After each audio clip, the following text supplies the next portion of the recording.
6, a helping hand with your land. Generally, when you're looking at tractors, you need a bigger machine in order to have more horsepower. The higher that engine horsepower number seems to ratchet, the higher that height of the cab is going to get. But there's going to be particular applications where you can't necessarily get a big tractor in the door, but you need a very capable machine, yet having a very low profile. And that's where machines like this New Holland Poultry tractor come in. I'm going to walk you around this unit here today, show you some of its features, talk through some of the applications that a machine like this might be good for. The machine right behind me here is the very first of a new series of New Holland Poultry tractors. This machine is so new there's not even literature for it yet. I couldn't find it on their website when I came out here to make this video. So it is brand new, just hitting the lot. This machine is available in 3 different variants. They're all going to look very much the same, but you're going to have some different options for under the hood. So they're going to come in at either 95, 105, or 120 horsepower. All those engines are going to be basically determining how much PTO horsepower you have coming out the back. So if your application calls for something like a demanding litter turner or a processing attachment and a poultry application, you might need that horsepower. You have the option to get that up in the upper models. When you look across the tractor here, you're going to find a handful of places where you can see how a larger machine was taken and scaled down in order to drop the hood height of it down. So when you go across this, you'll notice that the fuel tanks have been moved to drop them down underneath the tractor to lower them out of the hood space. The seat itself is a different seat that you generally find in most machines. It's not going to ride nearly as high. And the roll bar on the back has been lowered with some low joints in it so that you can fold that roll bar back and get it into a poultry house that might have a low ceiling. When you're working in a poultry environment, you're generally in a space that's going to have a lot of dust, a lot of litter and material in the air that can get sucked up against the tractor's grill up here as the radiator is drawing air in. One feature that you don't actually find on a lot of poultry tractors from competitive companies is a reversing fan on the radiator. That reversing fan is going to periodically change the direction of the airflow across that fan to turn it around and blow any of that chaff or debris off in order to make sure that the tractor continues to cool effectively. It's a rather costly feature to try to add to other machines. On this one, it comes to a standard equipment. The reversing fan system is done with technology from a company called CleanFix. They use a little air compressor here that's in the front engine bay of the tractor that feeds a little bit of air pressure back into the fan assembly on the back side of the radiator.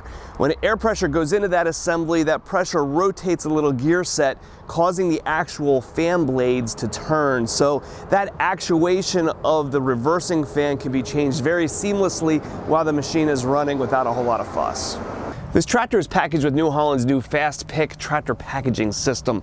That means generally they're going to show up here at the dealerships with most of their features already installed on them, which saves us a lot of installation time. There are only a handful of options that you're going to have on this machine. That's going to be how many rear remotes you're going to have coming out the back, whether you need a 1000 RPM PTO or not, and you could also opt for an optional creeper gear. This is going to come through with a 12x12. A creeper cassette can be installed in the bottom to give you more really low, slow speeds. When you look at the market for low-profile tractors, they're generally run in one of 2 different areas, either poultry applications, where clearly this one is targeted to as a poultry special, or low-profile applications where you need to be out in, say, an orchard, a nut grove, those kinds of things, where you need a high-horsepower tractor low to the ground in order to get by branches and that kind of thing. By calling this tractor out as a poultry special, there is a little bit of a lean here to this, obviously. There are a couple of things that make this tractor not ideal in that nut grove type application. A lot of that comes back here to the hardening and stuff here on the fenders. This little plastic cowling here that comes out over top of the tires isn't going to stand up to, say, branches and stuff banging it against it. You also have controls and stuff up here at the side where if you've got a branch coming out, you very easily could have something come up here and whack a lever. So not a tractor that's geared towards that kind of application, right, to that orchard type work. But because of that little bit more narrowed focus, this is an extremely cost-effective machine. New Holland has a WorkMaster and a PowerStar series, typically PowerStar being the more deluxe of them. This is going to be in the WorkMaster family, so it is clearly targeted towards a little bit more of an economy type application. But you literally can buy this tractor with the loader installed on it for several $1,000s less money than a lot of other competitive machines in this class before they've even had a loader fitted to them. It is an extremely cost-effective tractor in this class. And when it's going into a poultry type application where you're concerned about, say, the efficiency of turning flocks and those kinds of things, the profitability that you have going to your bottom line can really be driven by the kind of equipment that you buy and with the pricing that you're paying for it. So New Holland very clearly here has come out with a machine that is targeted directly to that kind of customer who has all the features they need, like a reversing fan, but not paying for things like hardened fenders and that kind of stuff that aren't really needed in that poultry application. The operator's platform on this tractor is surprisingly big. When you're sitting this low to the ground, you kind of start to forget how large of a machine that you're sitting on. So sitting here, I got plenty of room to stretch my legs out. Coming out the side here, the fenders, my goodness, it almost takes my entire arm span to reach out here to the side grab bars.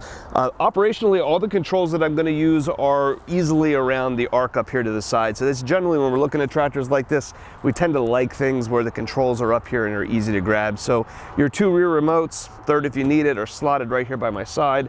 I've got a knob for my PTO. It's the newer style here that you can just bump to turn off when you're done with it. Got an electronic throttle right off here to the side, a range selector and gear shift to go between forward and reverse. A unique feature that you see on some New Holland tractors is the Lift-O-Matic.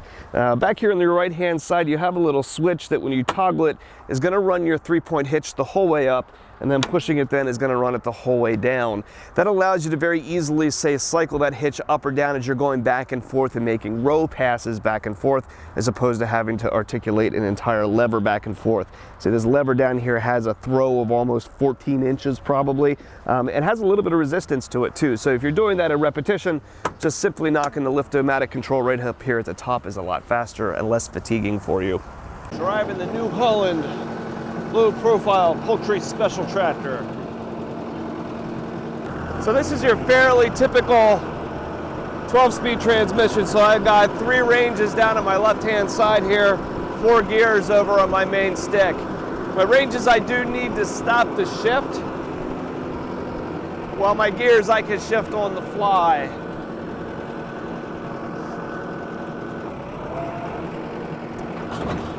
A shuttle here to go between forward and reverse is a hydraulic shuttle. So when you're making your direction changes, you do not need to be on and off the clutch all the time. You can simply move the lever. The tractor there, you notice, is smart enough to know to slow down before it changes direction. So you can actually throw that lever while you're moving along pretty good, and it's not going to go like throw you out of the seat or anything. It makes a very nice, smooth start. I gotta watch my traffic here.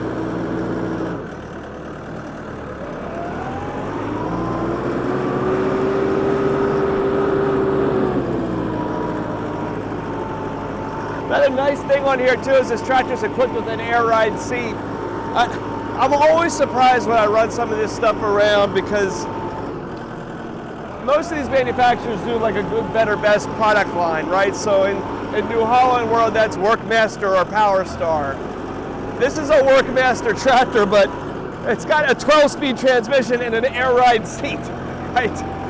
Now there's no PowerStar equivalent of this. This is it. It's kind of the only one. But it's sometimes the positioning of things surprises you, right? Like I said, this tractor is incredibly, shockingly well priced for what it is. And here it comes through with an air ride seat and a loader and all this stuff that, you know, you very easily could not put on the machine and lower the price, but they choose not to. It's coming out of this economy series is always kind of a little surprising.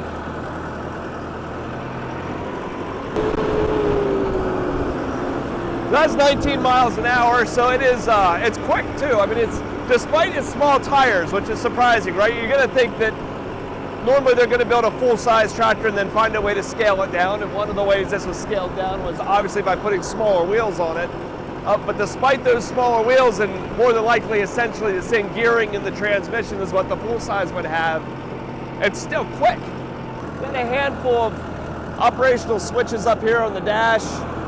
2 buttons for throttle recalls, which are handy when you're doing PTO work. You can set that throttle speed to where 540 is and just touch it to recall it. You've got a switch up here to toggle the reversing fan. So if you want to manually make it run, you just reach up here and hit it, and it'll cycle for a moment to blow that chaff off. Interestingly, you can hear that engine tone change. That happened there when those fans moved. And after a moment here, it's going to switch back and go the other direction. Down here in the bottom of the steering column, I've got my switches for my headlights and also a switch to engage and disengage the four-wheel drive. In this tractor, that's done with an electronic switch, not a gear lever, so that's kind of handy. You don't have to stop the machine. When you want your four-wheel drive, you just reach down here, hit the button, and it'll turn it on for you. I give a criticism here when I cycle my loader. The loader cycle time is a little slower than I might like. I'll tell you, if we go from a dead stop here, this is a nice driving tractor. I often on this kind of machine tend to like really short throw gear levers. That's just kind of my preference. This is a longer lever, but the shift's really, really soft and smooth. I can slide through the gears really quickly and not even miss a beat. Our area is filled with poultry houses, and actually several of the people that work here at Messick's have poultry houses themselves. Really excited to have this model. We've got a great niche for this product in the area. So if you're in our geographic area and we can help you with a poultry tractor, or if you have parts or service needs for a machine you've already got, give us a call at Messick's. We're available at 800-222-3373 or online at messicks.com.